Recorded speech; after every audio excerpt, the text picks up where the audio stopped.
पढ़ेंगे हमें ना, ठीक। 9th वाला code, page number 88। I once read the people who study others are wise, but those who study themselves are enlightened. मैंने एक बार पढ़ा था कि जो लोग दूसरों को पढ़ते हैं वो बुद्धिमान होते हैं, लेकिन जो खुद को पढ़ते हैं वो प्रबुद्ध होते हैं। वही थॉट है जो मैं अपनी बातों में कहता हूँ। जो दूसरों को पढ़ते हैं वो बुद्धिमान होते हैं, जो दूसरों को मेजर कर रहे हैं, जो दूसरों में देख रहे हैं सब कुछ, अच्छा बुरा जो कुछ भी चीजें, जो दूसरों में देख रहे हैं, दूसरों के अनुभवों से चल रहे हैं, या दूसरे के साथ ऐसा हो गया, ऐसी गलती से ऐसा परिणाम हो गया, मुझे नहीं करना, वो व्यक्ति बुद्धिमान है। लेकिन जो व्यक्ति खुद को ही देख रहे हैं, खुद को समझने पर सबसे ज्यादा फोकस कर रहे हैं, खुद को जानने में सबसे ज्यादा फोकस कर रहे हैं, वो लोग प्रबुद्ध होते हैं। प्रबुद्ध मतलब उनकी बुद्धि उनके कंट्रोल में होती है। प्रबुद्ध मतलब एनलाइटेंड। एनलाइटेंड मतलब ऐसा व्यक्ति जिसकी बुद्धि उसके कंट्रोल में आ गई, वो अपने हिसाब से अपनी बुद्धि चला सकता है, उसको बोलते हैं प्रबुद्ध। जैसे कृष्ण हो गए, बुद्ध हो गए, महावीर हो गए, मोहम्मद साहब हो गए, क्राइस्ट हो गए, स्वामी विवेकानंद हो गए, ये प्रबुद्ध लोग हैं। स्वामी रामकृष्ण परमहंस हो गए, है ना, संत ज्ञानेश्वर हो गए, संत तुकाराम हो गए, तो ये लोग हैं प्रबुद्ध लोग, जिनकी बुद्धि उनके कंट्रोल में है, उनके हिसाब से ही चलती है, बुद्धि भटकती नहीं है उनकी, सब उनके कंट्रोल में आ गए। पर कब? जब उन्होंने खुद को जानने की यात्रा शुरू की है, तब। इस दुनिया में संत आप किसको बोल रहे हैं? जिन्होंने खुद को जानने की यात्रा की शुरुआत कर दी है, जिन्होंने खुद को जानने की यात्रा की शुरुआत कर दी है। जो खुद को जानना ही नहीं चाहता, खुद की ओर झांकना ही नहीं चाहता, वो कमजोर लोग हैं। आप जरा समझना, जो सिर्फ दूसरों में झांक रहे हैं, बाहरी दुनिया को देख रहे हैं, जो अंदर ताक-झांक करते ही नहीं कि मेरे मन में चल क्या रहा है, मेरे कौन कौन से दुर्गुण हैं जो मुझे खत्म करने चाहिए, मेरे ऐसे कौन कौन से गुण हैं जिन्हें मुझे और इंप्रूव करना चाहिए, जो सिर्फ खुद पर फोकस कर रहे हैं। अगर मुझे बाहर दुनिया बुरी लग रही है तो इट मीन्स टू से कि मेरे अंदर कुछ ना कुछ बुरा है। मुझे बाहर दुनिया अच्छी लग रही है, इट मीन्स टू से जो मेरे अंदर कुछ ना कुछ तो अच्छा है।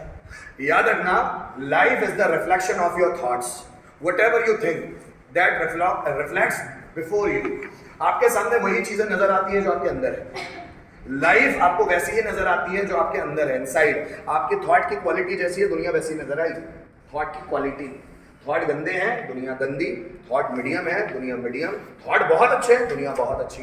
तो आपको दुनिया वैसी नजर आती है जैसी अंदर आपकी थॉट की क्वालिटी है। इसलिए कहा जाता है कि आप पॉजिटिव से पॉजिटिव चीजें पढ़ते रहो, अनुभव लो उन चीजों का, ताकि अंदर माइंड बहुत अच्छा हो जाए। अंदर माइंड अच्छा होगा तो बाहर रिफ्लेक्शन होगा, दुनिया अच्छी नजर आएगी। Is it okay? इसी को बोलते हैं, दूसरों को जो देख रहे हैं वो बुद्धिमान है, वो थोड़ा सीख तो लेंगे, लेकिन जो खुद को देखते हैं ना वो ज्यादा सीखेंगे।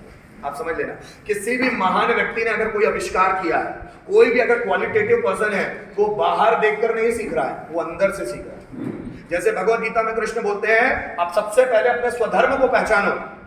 हमको परधर्म को ध्यान नहीं देना है। परधर्म मतलब दूसरे क्या करते हैं उसको ध्यान नहीं देना। स्वधर्म, हमारा मन किस ओर चलता है, हमारा मन का झुकाव किस ओर है, हम क्या ज्यादा करते हैं, किस चीजों की ओर इंटरेस्ट है, दैट इज स्वधर्म।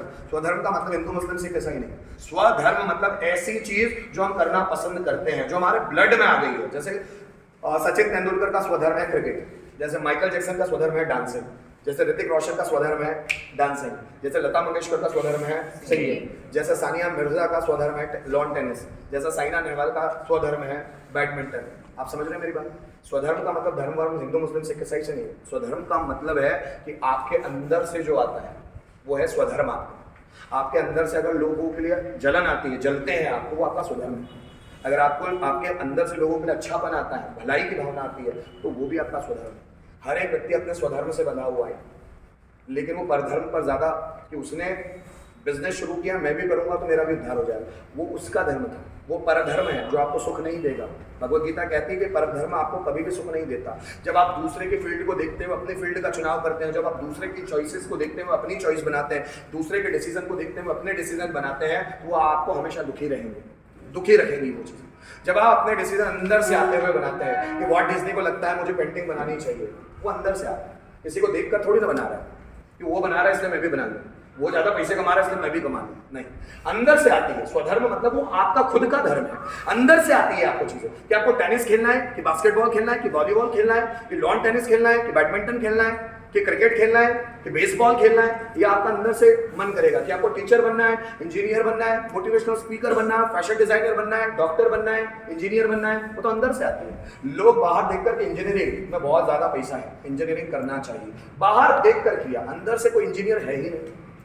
अब 3 इडियट्स का आमिर खान देखो, उसके अंदर का इंजीनियर पैदा हो गया है। वो जो भी चीजें पढ़ता है वो वहां बाहर जाके एक्सपेरिमेंट करता है। इंजीनियर उसके अंदर है। अब ऐसा व्यक्ति साइंटिस्ट बनेगा ही।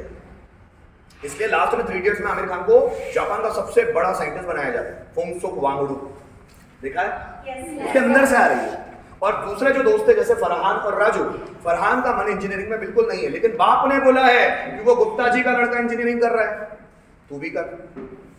तो फरहान को कुछ समय बाद समझ में आ जाता है कि मेरा पैशन नहीं है, उसका वाइल्ड फोटोग्राफी में इंटरेस्ट रहता है, तो वो और चला जाता है। वो फरहान का स्वधर्म है, वाइल्ड फोटोग्राफी, जानवरों की फोटोग्राफी करना है। आमिर खान का इंटरेस्ट था इंजीनियरिंग, मशीनों के साथ खेलना। हर एक व्यक्ति का इंटरेस्ट अलग अलग है, वही उसका स्वधर्म है। जो आपका इंटरेस्ट है वही आपका स्वधर्म है। उसको जानने में थोड़ा वक्त लगता है, अचानक मिल नहीं जाता, समझना पड़ता है कि उसका इंटरेस्ट किस है। और एक तीसरे का इंटरेस्ट था कंपनी में जॉब करना, कॉर्पोरेट वर्ल्ड में जाना। सबकी चीजें अलग अलग। किसी को ये मत देखो कि उसने MPPSC कर लिया, उसने बहुत ज्यादा वो बड़े लेवल पे चला गया, हो सकता है कि वो फ्रस्ट्रेट हो, आपको पता ही नहीं चले कि वहाँ चला तो गया, ऑफिसर तो बन गया, लेकिन फ्रस्ट्रेट हो, उसको मजा ही नहीं आता उस काम में। आपको क्या पता है? दूसरों को देख के अपने जिंदगी के लक्ष्य नहीं बनाए जाते। हम दूसरों को देख लेते हैं, यार कितनी अच्छी फील्ड है, यार कितना अच्छा जॉब कर रहा है, कितना पैसे मिलते हैं, 1 लाख रुपए महीना, ओ माय गॉड। आपको पता है वो कितना फ्रस्ट्रेट होगा? आपको ये कुछ भी नहीं पता है। आप बाहरी दुनिया को देखकर डिसीजन लेने की कोशिश कर रहे हो कि उसको 1 लाख रुपए का जॉब लगा है, देखो मैं भी वही ट्राई करूंगा। फिर आप जब उस जगह पे जाते हो, फ्रस्ट्रेट होते हो, तो समझ इसके लिए कर रहा था मैं ऐसा, परेशान होने के लिए। आप समझ रहे हो मेरी बात? जब फूल गुलाब का होगा तो बीज लगाओ, गुलाब का फूल बन जाता है। आपके अंदर से भी जो पॉसिबिलिटीज आनी वो आएगी, थोड़ा सा वेट करना पड़ेगा, अपने स्वधर्म को जानना पड़ेगा। पढ़ो।